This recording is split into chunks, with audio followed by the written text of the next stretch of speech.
Afternoon, everyone. I would like to welcome you to our fourth installment of the 2015 Solkov Work of Literary Merit lecture series on Ursula K. Le Guin's The Left Hand of Darkness. Today, our event is sponsored by the funds from the Robert C. Kelly Works of Literary Merit Endowment, and the English department wishes to thank the Kelly family for their ongoing support of the Work of Literary Merit program.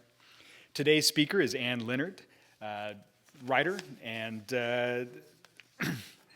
licensed attorney, it turns out. Dr. Leonard graduated with a bachelor's degree from St. John's College and went on to get her MFA at the University of Pittsburgh. After this, became a PhD in English from Kent State University, and then law school at the University of California Hastings College of Law. She's a licensed attorney and wrote the first draft of her fantasy novel, Moth and Spark, while in law school. She's also written many other essays and works related to science fiction and race and fantasy. So please join me in welcoming Dr. Anne Leonard.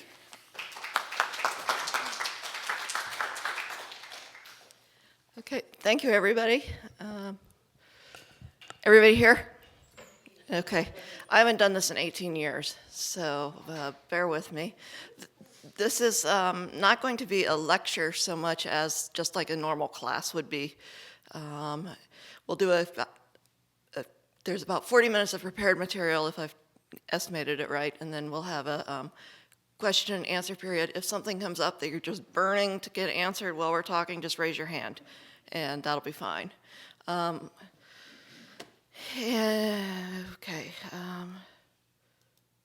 no. I have to figure out how to work this program too.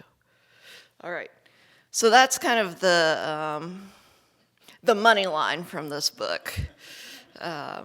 When people think about this book, that's what they're thinking about, is the way gender gets used and changed and experimented with in the writing. So what I wanted to do is I'm going to talk, and this I think is something you won't have seen before, about the historical context in which the novel was written. So a little bit of science fiction writing history. And then we'll move to talking about the kinds of world building that she does, and then move into kind of a closer reading, specifically of Gen Lee and his views on gender, and then also there's a real question for me of whether or not he actually changes. And so I'm going to put that before you. And then we'll have a little bit of discussion and then a brief writing exercise, which will not be collected. And then I'm going to follow up with just a kind of another look back at where the science fiction field is right now, because in some ways it's changed tremendously and in some ways it hasn't changed at all. So that's what it's going to look like.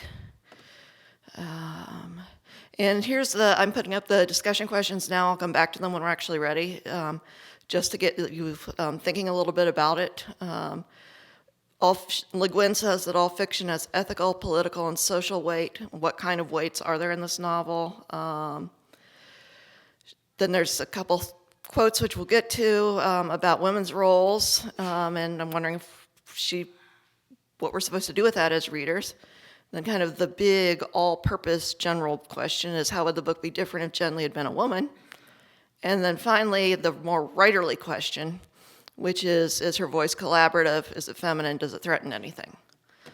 So those are just things to kind of be paying attention to. And we're not going to discuss every single one of them. I think I'll probably just put you into small groups, or maybe just pick a couple of questions and talk about it as a whole. We'll see how it's going when we get there. And then the writing exercise, actually I want to skip through that one because I don't want you to think about that in advance. Okay, so The Left Hand of Darkness won the Nebula and the Hugo Awards in 1970. The Nebula Award is an award that's given out to a novel by the Science Fiction Writers of America Association. So it's writers voting amongst themselves. You do not have to be a member of the organization to win, but that's who votes on it. The Hugo Award has changed and had different forms. Right now it's actually fan voting, and there's a whole story about that I don't think we'll have time to get into, but possibly. Anyway, what I want you to point out here about the 1970 Nebulas is everybody who's highlighted in yellow is women. So as you can see, we've got a mostly male slate. We do have, can I make this work? All right, we do have Slaughterhouse-Five on there, which is a really pretty amazing book. And I would say that of all those books up there, that would be the one that would have been the most closely in competition with this one. Notice that Anne McCaffrey, she won for a novella. Everyone knows Anne McCaffrey from the Dragon Riders of Pern books. Then our novelette, which is a story basically between 30,000 or 20,000 and 40,000 words, something like that, is also by Ms. Le Guin. You notice it was published in Playboy, which is kind of interesting. At the time, Playboy was one of the venues for science fiction and fantasy, and this was something I didn't find out until fairly recently. But they were publishing a lot of really important literary stories, and that changed as the world moved on. And then the short story winner, the nominee, James Tiptree. Tiptree is a pseudonym for the author Alice Sheldon. But you can see it's a pretty male slate there, and it is almost all white. Samuel Delaney is black, self-identified gay, and he's very well known. And there was a very long period, years, decades, where he was the only black writer in science fiction. So we're also going to look at the Hugo Awards. And you see the same pattern there. One woman in each of them, and it's the same woman, the same stories. Slightly different choices of the other ones, but same pattern. So that's where we are in 1970. 1980 comes along. Little better. Here's Kate Wilhelm, Joan Vinge, Le Guin again, and Joanna Russ and Tanith Lee. So 5 out of 25. We're up to a fifth of women for the Nebulas. For the Hugos that year, 1980, so this is 10 years later, this is Harpist in the Wind by Patricia McKillip. This one is Something by Vonda and McIntyre. And then Connie Willis, who is also an extremely well-known writer, and is, now I'm not remembering it, but she may be one of the quote-unquote grandmasters of science fiction. So we're still haven't gotten very far in 1980. And now I'm going to jump back to 1970 for a minute. This is the novella. This is everyone's heard of Harlan Ellison, I expect. And this is his novella. This was the book that his novella, A Boy and His Dog, which won the Nebula that year. It was nominated for the Hugo, didn't win, but it was in 1970. So this was published the same time as Left Hand of Darkness. And the next slide is going to be a little bit from that book, and it's pretty ugly because parts of this book are pretty ugly. So if you think it might be a problem for you, just close your eyes. I'm not going to read it. Just let people have a look. This is the fiction. I think it's important to show because this is the fiction that was winning awards when Le Guin was writing. And this is what was happening with women. When that same year that book won that award, we got this.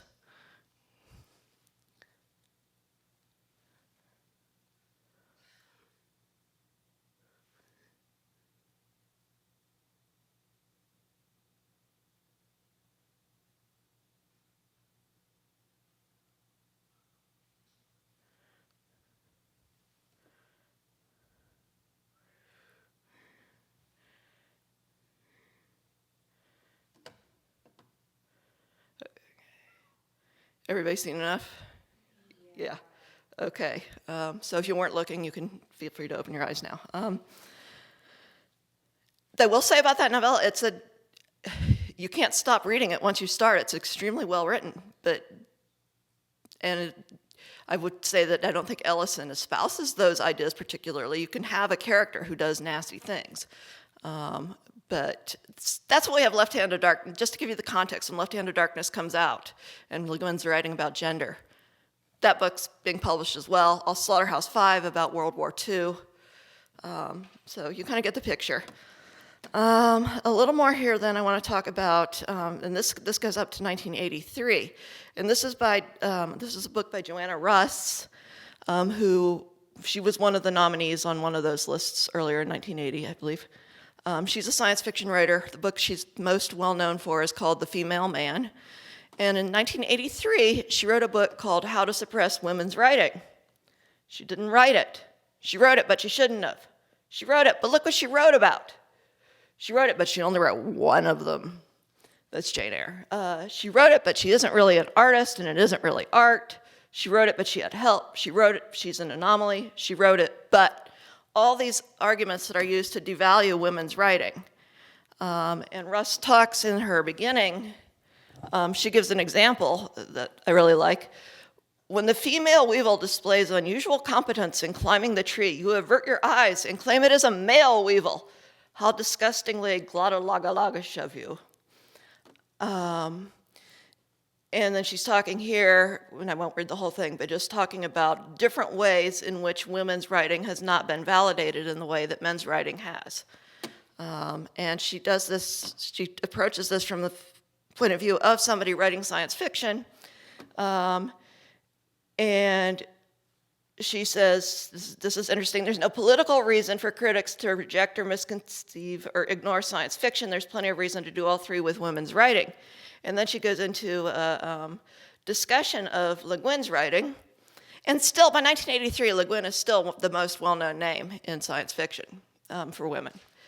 And she points out that this critic is basically looking at Le Guin's writing from a female point of view, nurturing. She was who her father was an anthropologist, who her husband was a historian. It's not an angry book. It's a safe book in a certain way. It doesn't piss people off the way some other books would. And so that's something I do want to go back and kind of talk about when we get to the discussion. Okay, Left Hand of Darkness. I'm just putting this up because this is just a little digression into interesting history. That's the original cover. You don't have a clue what the book's about from that. And I'll just put it next to the Ellison cover. That was kind of the trend in the 1969 psychedelic. The cover that was in my parents' house and that you may have seen is this one. She wrote an introduction to this in 1976 when it was published with this, and here we've got the badge about it winning and all that. And it's got the male and female heads and then the one little person there. When I was a kid, I interpreted that very literally and couldn't figure out what was going on. And then I just want to show, but that image is interesting, so that's one I associate with it. If you look at, I just did a Google search for images. These are the other covers. There aren't any other covers besides this one that actually show a man and a woman. Building, ice, one person in the winter, two people walking through the snow, two people we can't tell much about. More buildings. So the cover art is still not really drawing attention to what the story is about, which is interesting. I haven't done a lot of theory about that, but I think it's interesting that this book that is so well known for being about gender doesn't give clues to gender on the title or on the cover. And the other thing that I wanted to bring up, when I was looking for a writing exercise for this class, I went and entered gender writing exercises. And I found this wonderful example of how to reinforce your stereotypes.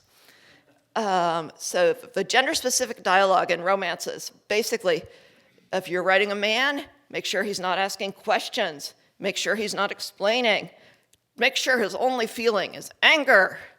And of course, he doesn't notice details at all. What abstractions and euphemisms have to do with each other, I don't know. And then men are not seeking approval. And then for a woman, you switch it around, she should be asking a question. Is this really what happened to me? She laughs at herself. It wasn't that difficult. She's wants approval-seeking comments. She bubbles over. she's passive, she has to have a really good reason for yelling. Now, we all know men and women are not like that. Everybody has some of those traits in some degree. Women are more socialized to speak more passively. Men are socialized to speak more directly. So as far as this being kind of a map of normal socialization patterns, it's got some accuracy. Why should you be following that when you're writing? You shouldn't. This is not, it's how to reinforce your stereotypes. It's a great model of how to reinforce your stereotypes. And I think it's interesting to think about, this is all stuff that Le Guin had to avoid in The Left Hand of Darkness. She has thoughtful men. She has thoughtful women. And then the last bit I want to get to before we go into the text is a bit from Le Guin. This is from her book, Dancing at the Edge of the World, which is a collection of essays and lectures that she gave. It's a really wonderful book. If you're a writer, you should look at it. It has all sorts of useful information. It's from the early 90s. What I want to call your attention to from it is this bit, 2 bits here.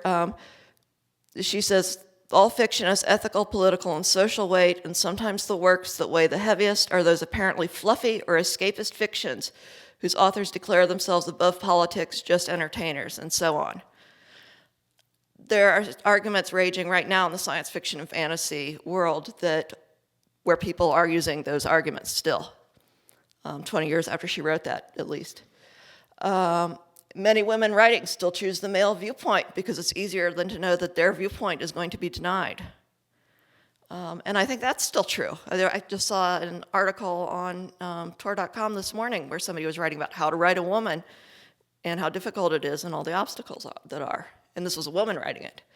And then Le Guin then does this thing, which one of the things I do like about her is she doesn't get all revved up for battle. In confrontation. She likes collaboration. And so she talks here about the writer collaborating with the reader. And that's one of the discussion questions I put up. It's how collaborative is it? And I guess you can kind of think of that if you compare it to the Ellison. That's not collaborative. That's in your face. You are going to have my world the way I like it. Okay. Does anybody want to ask any questions before I move to the next part?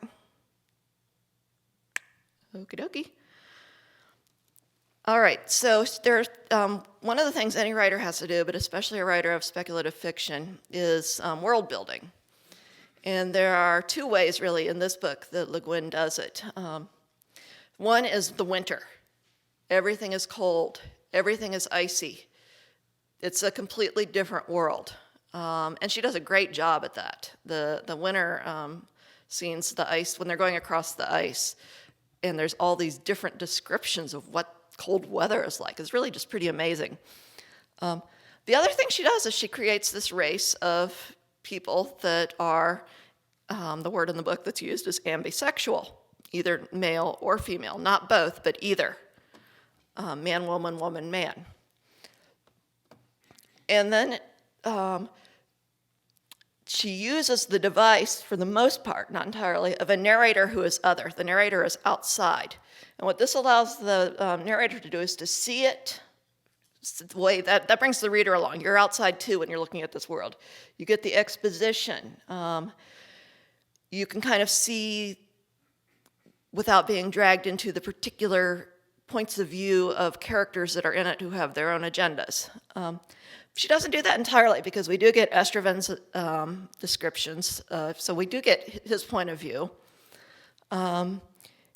We get the little stories that she puts in, different myths, and in the middle of the book we get the initial report from the people from the Ecumen who had come to scout the world out and see if it was appropriate to send anybody to.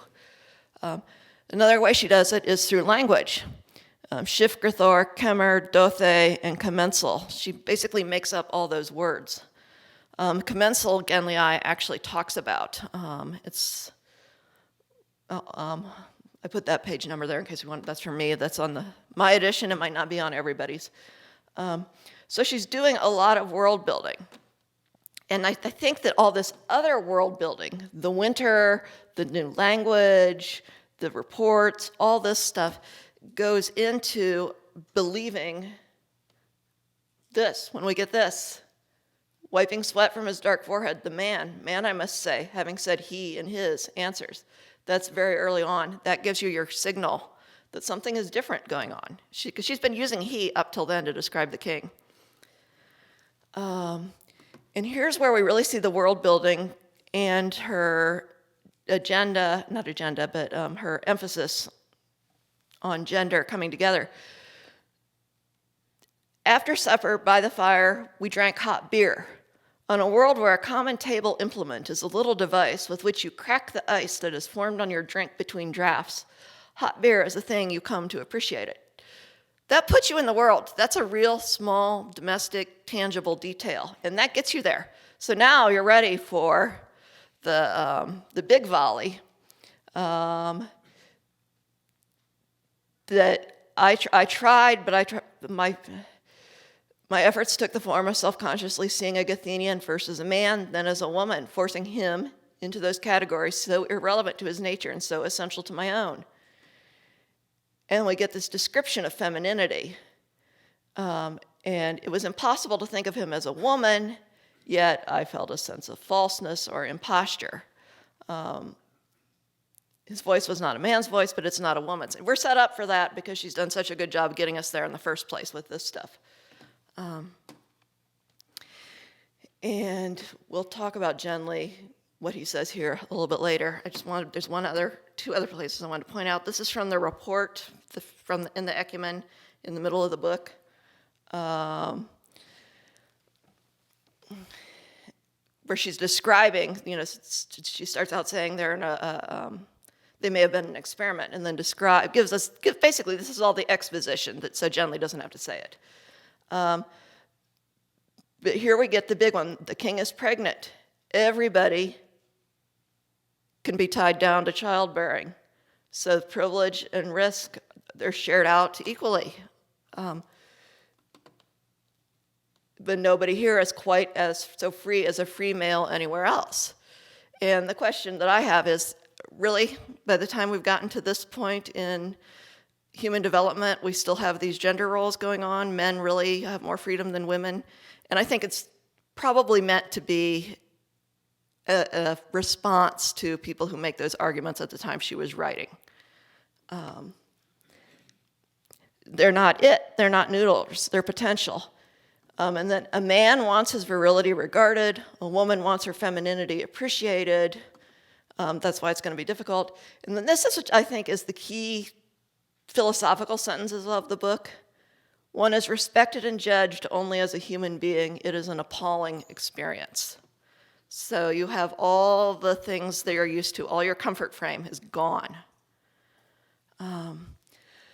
So just a few, we're going to go through just a few. I'm not going to read these. I'm just going to summarize them. Examples of femininity. These are all in Genly's point of view. Argivan's an angry old woman, a sullen old she-otter. The landlady is feminine because he's fat and prying, spying, ignoble, kindly nature. He'd never borne any children, but he'd sired 4, and it was one of the little jolts that reminds us. Then when he's has moved away from Karhide into the other country where they have the whole different system, and he discovers they have heaters there. And treat him as if he were pregnant, and that's another putting your face in it, so to speak, of what is going on with how we think about gender. And then we finally get him talking about when he's in the prison camp, the guards seem either feminine or like a eunuch. They don't have a masculinity to them, and neither do the prisoners. And we do find out that's due to chemical castration. Masculinity, when he talks about it, he says he's locked in his virility, and he cannot be friends with Estraven, Theramharth, or any other of his race, neither man nor woman, neither and both. They were no flesh of mine, no friends, no love between us. And then a little bit later on the journey, this is when Genly Estrogen thinks he's sick and tells him to go lie down. He doesn't want to do it. He says he's not sick. He, after all, had no standards of manliness, of virility to complicate his pride. So again, we're still very much on the male axis being strong and the female axis being passive in everything that Genly is saying. Then he starts to, but this is where really I think the moment where he starts to be not just an observer of the culture, when he considers that he could get rid of his masculine self-respect, and he realizes that they don't understand him as much as he understands them. Or the level of misunderstanding is equal. It's not even misunderstanding, it's ununderstanding. And then we get a few bits from Estroven's point of view, where we hear what Estroven thinks of Genly. He's a sexual freak. But he too comes up to speak about isolation and loneliness. And this is going back to the line about being judged as a human being. Estroven says, we are dualists too. Duality is an essential, so long as there is myself and the other. I and thou, he said. Yes, it does, after all, go even wider than sex.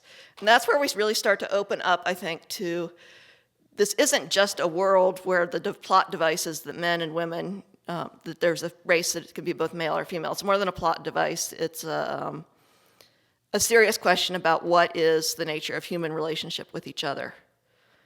Then we get this little bit, this is just him saying that women still do most of the child rearing, and they don't turn up to be mathematicians or composers or inventors or abstract thinkers.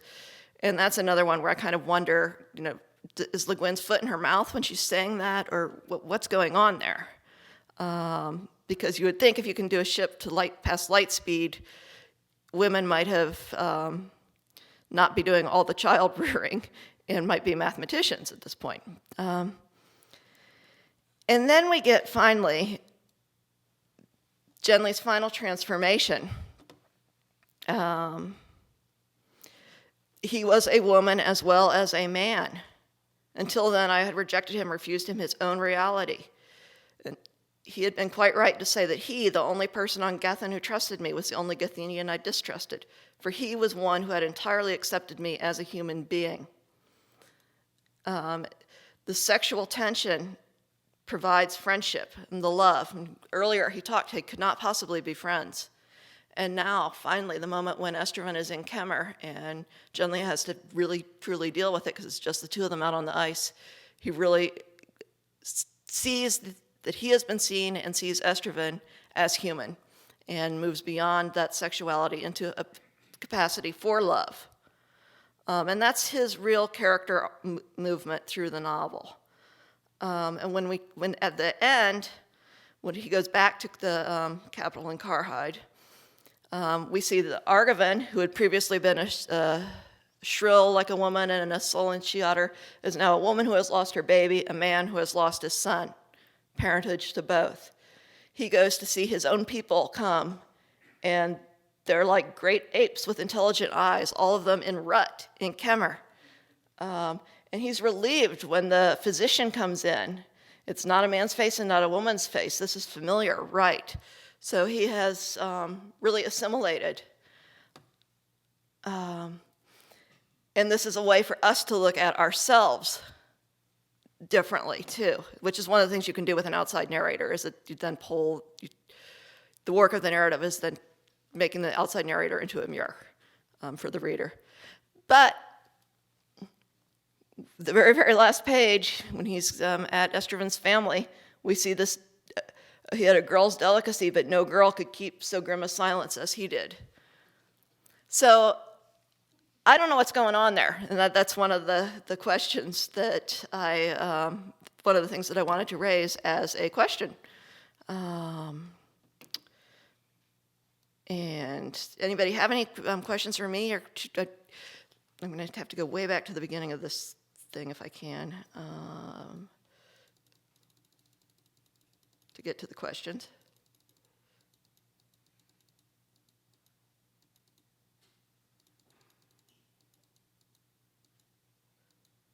Okay, so that you've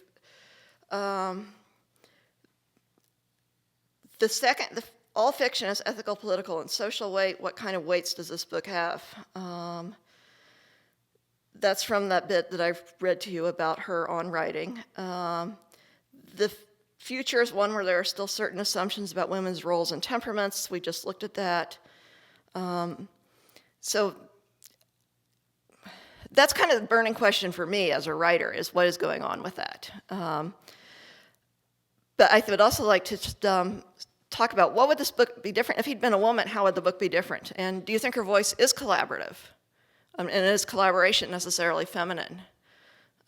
So if you want to just, there's not too many people here, so why don't you just, if you have thoughts, we'll just hear some thoughts for a few minutes about what you think about these questions in relation to the book. And just any question, you don't have to answer all of them. This is just to get you thinking.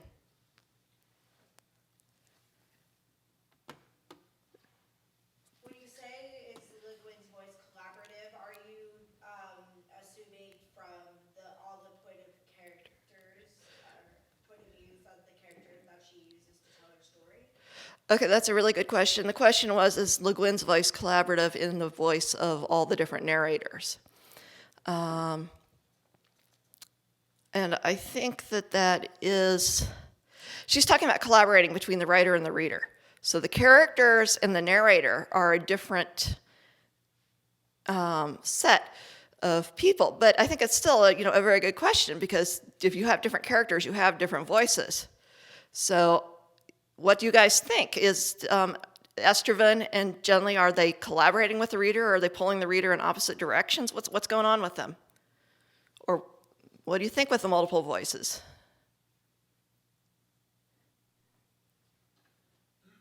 Anybody? Go ahead. I get the sense that she's collaborative as well as challenging. Okay, the statement was that she's collaborative as well as challenging. And challenging here does it mean difficult to read? Oh, no, Don't- I mean, she's with the whole premise, she's kind of asking you to challenge your own. Okay, so yeah, the answer was that she's asking you to challenge your own beliefs, which she's not forcing, she's asking, which is a really great distinction. Unlike Mr. Ellison, who is definitely forcing. It seems like the example you gave of Ellison, he's not asking us to critique that character or that character's actions. We're just supposed to accept it. And it seems like often Le Guin is trying to give us a snapshot of the world that she inhabits, and as readers, especially now looking back to 1968, 69, we certainly would see that there's some things we would critique about that time, especially regarding gender, things of that nature. Just repeating for the video was just that she is asking us to critique characters in a way that Ellison is not at all. When she talks about ethical weight, do you think this book has ethical weight? We can see the political is pretty obvious, because male, female, it's a political topic. Social weight, again, this is relations with people. That's pretty obvious. What about ethical? Is there something ethical in here too? I think the ethical question is brought up when Genly is taken to the camps for no apparent reason. I haven't read to the end of the novel yet, but I don't think it's actually explained why, and to us it looks unethical. Okay, so the comment was that the first appearance of it being unethical is when Genly gets taken to the camps. So when punishment is first visited on him, or judgment is first visited on him, and we don't know why. I think that there's another ethical one, which just how do we treat each other as decent human beings? And Genly has trouble treating the people from Gethin as human beings. And this is his journey to learn how to treat somebody as a human being and to be treated as a human being. So, not sure what my time. I wanted to do a writing exercise that would just be for you. I think we'll go ahead and put it up, just do a couple minutes. You can, I'm not collecting them. I think, and you don't have to do all these. I think it will be useful, though, to think about. This is a way of getting you into the book from the point of view of a writer. This is what a writer's doing. So I've got 3 different ones. Matt's going to distribute paper here for anybody who needs it. So this is my favorite. If you were trying to pitch this book as an action movie, how would you write the summary of it? And when I think about the book, it's a very quiet book in some ways. There's lots of introspection, but a lot of things happen. And the point of this one, just try summarizing it as if it were an action movie, or write the blurb on the back of the book for an action movie. And I think then another one, if you want to be a writer, this might be more useful, is just take a familiar object and describe it in a way to make it seem strange and unknown. And then this one just goes back to those gender cues. Just write a conversation between a couple who have each had a crappy day at work, and don't, no he said, she said, just what they say to each other without any gender cues. And just see how difficult that is. And these are not trying to make you writers as much as they're trying to give you an idea of what sort of exercises Lynn was doing when she wrote this book.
Okay, let's just come to a stop now. You probably didn't get nearly as much wanted done as you would be interested in doing, but you can always finish. So when you go back and look at the book again, just think a little bit about that activity of writing that she was doing in her world building. And now we're getting to the end, and I'm going to talk about where we are now with science fiction and fantasy. And I'm going to just, here's the 1970 Nebula Awards, just as a reminder of what else was all this. Mail, mail, mail, mail, mail.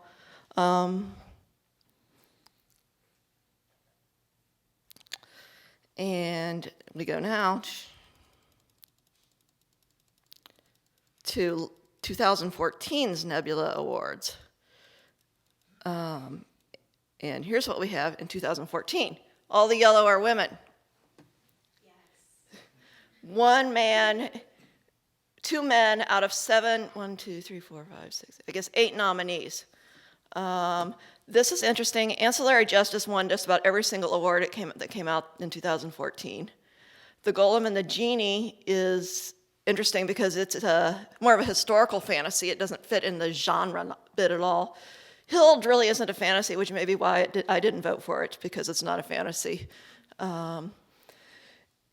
It's really a historical novel about a character who has a bit of a mystic, and it's a really great book. I don't think it's a fantasy. Neil Gaiman is Neil Gaiman. Everybody knows Neil Gaiman. This was, I thought, fairly typical Neil Gaiman. The Red First Light is interesting because this was the first book done by, in the Nebulas, that had been self-published. And Linda Nagata has been writing for years. And Nagata is her husband's name. She herself is actually white, not Japanese. And this is now a contract for all 3 of those books. It's a trilogy, and they're all 3 being put out by a major traditional publisher now. And we are all, Stranger in Alondria is a small press. We are all completely beside ourselves is another one that's a literary and not straight SFF one.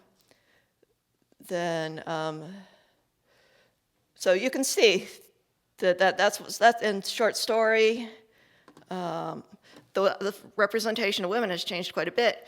In the Hugos, it's not as dramatic in the Hugos, but we still have 2. So we're doing better than we were in 1970 or 1980. Now this is interesting because after this, all the conservative men in science fiction, and this is why I didn't use the 2015 awards, conservative, mostly men, there are a few women, who accused, basically they said that the Hugo Awards were usurped by women with their radical feminist agenda. So this is something we would have heard 40 years ago. And they were still doing that. So they got together a slate of a bunch of their writers and got them nominated. Since this is by election, you can just pull your fans in to have them vote for you. You can rig it. And got them nominated for the Hugos in 2015. And of the 6 categories, I think 4 of them, should have printed it, I don't remember now. There were a couple winners, but 4 of them, the most votes was received was no award because people didn't want to vote for the slate. If you look up, quote unquote, sad puppy Hugo voting online, it will tell you everything you want to know. Sad puppy is the name for that particular movement. They're the sad puppies. So it's still a very live fight, but it's not the fight Le Guin was fighting. It's much more open surface. There's a lot more support for women writers in science fiction and fantasy general than there was. It's still got a long way to go. Still has a long way to go in terms of other forms of diversity. It's still a lot of white-centered writing. And I want to just close quickly with ancillary justice, which one here? So this was 1976, or 2014's equivalent of Left Hand of Darkness was Ancillary Justice by Anne Leckie. That's the cover. And what we see, here she is. Here. They don't care much about gender, and the language they speak doesn't mark gender. This makes it difficult for me. So she's doing the same thing. She's going back to that same kind of discussion. And people got pissed about this. They were furious. And what she did, instead of having people be both genders, she just had she be the default pronoun for everybody. So instead of the king was pregnant, you get things like, this is the place where you're just talking about it, another place about it. Maybe I don't have it in there. I may not have done that quote. Anyway, there was a quote where it was easy to tell that she was male from the clothing. And so this whole she is male. And that's what she does in this novel. And a lot of people really, really, really thought that that was important and significant. And one of the things, and this kind of plays off Le Guin too, Le Guin, the king is a he. What we have interesting here is Anander Minae, the emperor, two of her, the lord of the wretch. So she's using the male title and the female pronoun, and does that throughout the whole book. People are always sir, not ma'am. It's my lord, not my lady. And I talked to Anne about that, and she said that that was something that they really spent a lot of time thinking about, because lady has such a different connotation in English than lord does. That lady just wasn't going to work for what the kind of what she wanted to convey. So that's a little, I wouldn't call it a crack, but it's one of the places where stuff doesn't come together as neatly as it could because of where we are now still with language. And then the last thing is that the Sad Puppies and other people said that women were destroying science fiction. They're making it something that it isn't. And their idea of science fiction is a very narrow, science fiction has always been more than what they describe it as. It's not just recently, it's always been more. But some people decided that they were gonna have women destroy science fiction. And so Lightspeed magazine put together an anthology, all by women, of short stories. It was done by a Kickstarter. And it's all women destroying science fiction. There isn't anything traditionally feminine about that cover, is there? And they've also done Women Destroy Fantasy, and there's Queers Destroy Horror, I think. There's a whole sequence now of these marginalized group destroys particular genre. This is serious, yeah. Oh, and that it's destroying. No, this is a big, they're saying we're not destroying it, but you think we are. So it's thumbing their nose at the conservatives, basically. And there, there's really, really, really excellent short fiction coming out now that does all sorts of interesting things with language and plot and characters and emotions and technology. And a lot of it's being written by women.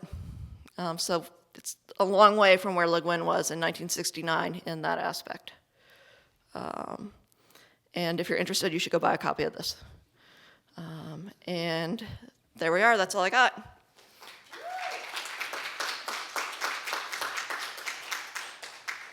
How are we for time? Is there somebody keeping time? Are we over? We can still take about maybe a couple of minutes if anyone has a question or two. Yep. I had a question about worldbuilding. So when I read the book, I noticed that even though the book is touted as science fiction, much of the first part of the novel is like we get all these like cultural references, and we don't get like the science fiction part of the novel until much later on. And I was wondering like why she wrote it that way. Okay, that was a good question. The question was about world building and how science fiction doesn't seem to show up in the novel until later on. And basically what you're seeing here is the distinction between quote unquote soft and hard science fiction. So soft science fiction deals with the fields such as anthropology, history. It's not technology driven. Technology driven is what the Sad Puppies mean by science fiction, is that it's technology driven and not character driven. You can have stuff that's very technology driven and is also character. So most stuff doesn't fall into one camp or the other, because if you're creating another world, you're drawing on your own background and your imagination. Le Guin's father was an anthropologist. She's very, very familiar with anthropology, so that made it, I think, an easier character for her to model. She knew what anthropology looked like. Her father was Alfred Kroeber, who taught at UC Berkeley, and he wrote this famous for the book Ishi, which is about a Native American who was the last of his tribe. And he was the person who studied, wrote, interacted with Ishi. But Ancillary Justice, the narrator it's also an outsider, but the narrator is basically a now inhuman form of a consciousness that used to be a spaceship. And there's plenty of technology there. Okay, thank you. Yeah. So I just wanted your thoughts on like The question is, how would I think the book would be different if Jenley had been a woman? Good question. As usual, I never think enough about my own. I think it wouldn't have been a lot different because I think she tried to use a more female introspective voice to describe it. I think that Jenley, if it was a woman, might not have been so preoccupied about this sexual difference. That the movement to seeing these people as people might have been easier for a woman narrator. I think it probably would have irritated a lot of the readers a lot more. I think it was a very risky book. And I think if she had had a male or a female narrator, and I don't know anything about the backstory of how she came to write this book or what her editor said or anything like that, but I think that would have been risky to write that. It's still risky. So 40 years ago it would have been way risky. I kind of wanted to argue against there being totally soft evidence for it being a science fiction novel in the beginning. I think that there's some pretty hardcore facts with describing the contrast in race between the planet he originally came from, Genly, versus where he's at now. And also there's that little blurb to the king about where he's showing technology from his planet and communicating with his people to be able to translate into their language. And that piece of technology and how he describes time travel through space versus how many years would pass is showing hardcore science fiction. Yeah, so this is just for the video. The comment was that there are aspects of technology early on in the book that are definitely science fiction technology, such as the Ansible and the faster than or close to light speed travel. I do think that there is, and that I think what I said about it not being technology driven is where the real difference comes in. It's still science fiction. Science fiction is what if. Science fiction is what. It's basically, really what the way I see it is fantasy is what if. Fantasy, you do anything, and then science fiction is a subset of fantasy. What if we imagine that this could happen in the future or in this other world that still is referential to the universe we live in? And I'm being told that's time. So thank you all.